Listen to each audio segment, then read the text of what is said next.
Hi, I'm Nancy Lorenz and this is my comic toning tutorial. I'm just selecting the face only. Now this is for general lighting, this is not for dramatic lighting in a comic panel. Obviously other rules would apply depending on the lighting, but if you're a novice and you don't really know how to do nice multi-tonal colour toning, then this tutorial might help you out a bit.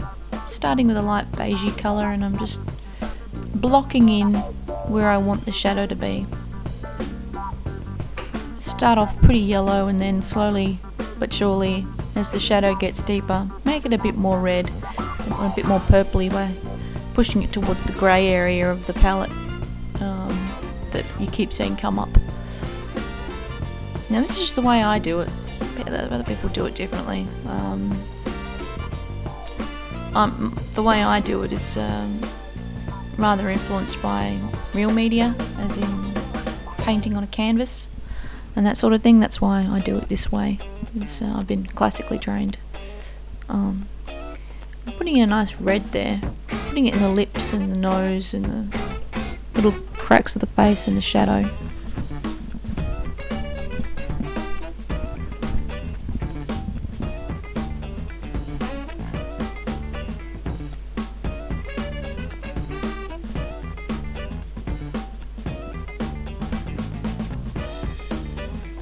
I tend to use the smudge thing a lot, just to soften off where I've painted and stuff.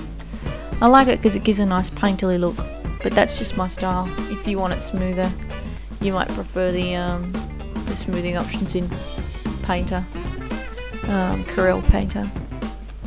My preference is for Photoshop, because I've been using it since 1995, so yeah, that's just how I work.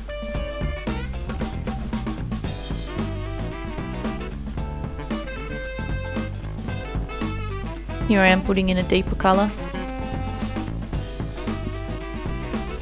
The area that I put in the shadow lessens the deeper the colour I get.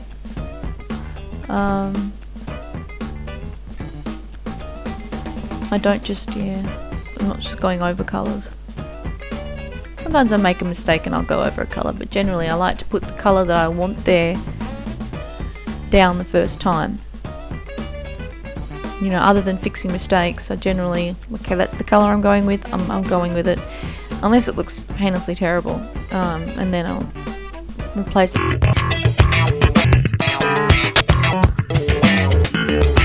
To add to the picture in ways you wouldn't really predict it, you know, but I like that about art. I like it being a bit unpredictable, like, whoops, I made a mistake, but hey, that works, let's go with that. So yeah. As Ross Bob.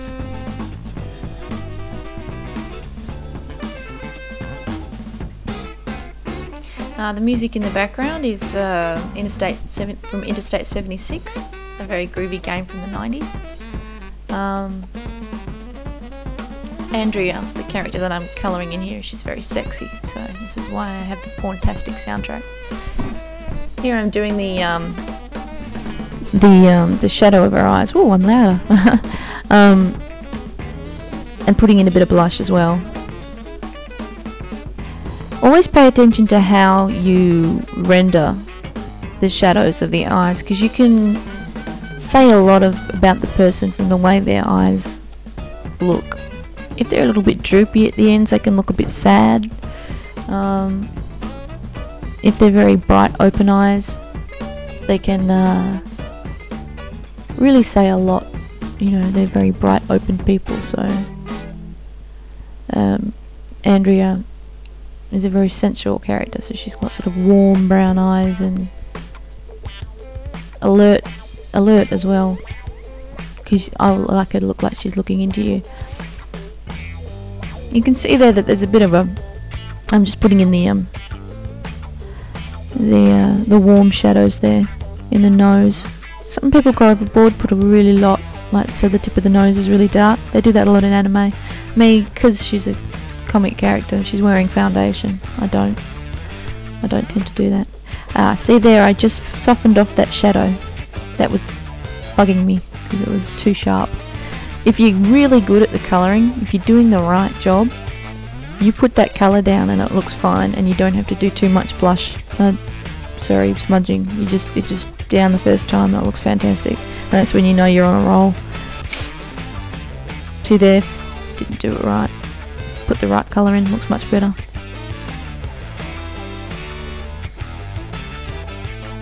Zooming in on the lips, gonna do the lips now.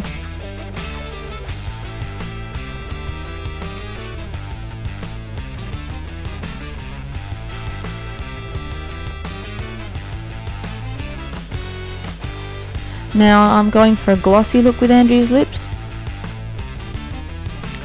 So what I tend to do is I put in the soft tones first, the soft sort of squishy, fleshy, expensive lip gloss tones, and then afterwards I put in the stark shadows and the gleamy lip gloss. And I do that highlight, that gleamy highlight, on the same layer as I do the eye highlights, just over the top of everything. And of course this is only base colouring. This is just starting off, getting the character in her environment and looking three-dimensional. Once I've finished all the toning, I go back even further and blend the character into the picture, because the picture has to be unified. You know, you go about doing all these little bits but they're still not a part of each other yet, and you have to blend them in. So in oncoming tutorials I'll be teaching you also how to do that. Here's a nice bright pink colour just to get that reflecty kind of. They go crazy with that in your Cosmo mags and your fashion magazines with your actress's lips.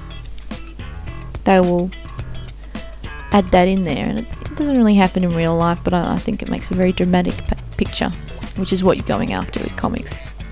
You want that hyper real, really exciting kind of colour.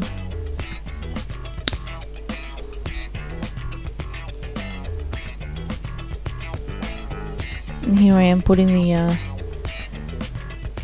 I'm working on the eyes now. See, I'm getting rid of that, getting rid of the highlight. Oh my god, I haven't done the highlight layer yet. Sorry about that. Well, if you do the highlights on the lips, do it on the same layer. Or don't. It's up to you. I didn't. Here I'm making her eyes glow very amber. I mean, most brown-eyed people, it's pretty much a straight brown, but I'm just, because it's, as I said, hyper real, just really making those eyes striking. I like to make them. There's that highlights layer I told you about. Has to be on top of everything else, of all the other layers. You don't have to put much in to make it really exciting. Now I'm making the darker shadows on the sclera. Pretty sure that's what it's called. There are also highlights on the sclera that can also give a really nice dramatic effect. So I shadow in her eyes and then I go back with the highlight. See that? And over the eye, over the line you've done. And that tends to make the eyes look gleaming. I'm looking at you, gleaming kind of thing. And here I am, finishing off the folds of the eyes in there. And that's Andrea's face. Tune in next time, dudes.